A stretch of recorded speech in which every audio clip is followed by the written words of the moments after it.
into the spirit of prayer. Until one day he took his Bible and he began to pray the Scriptures back to God. And he said it was amazing what took place.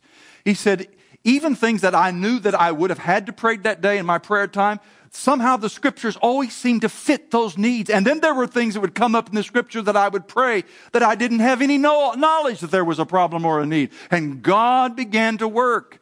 And he said, my spirit was be made happy in God through praying through the Word.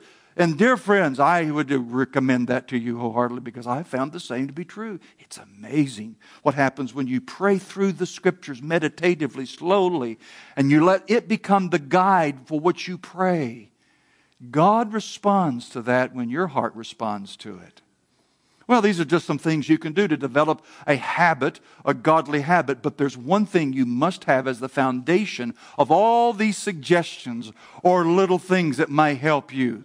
And that is the foundation or the basis for which prayer is to happen.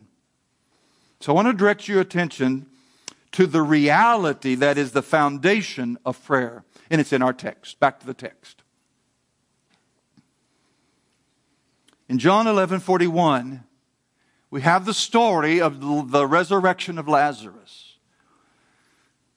Man dead 4 days. Body's already decomposing.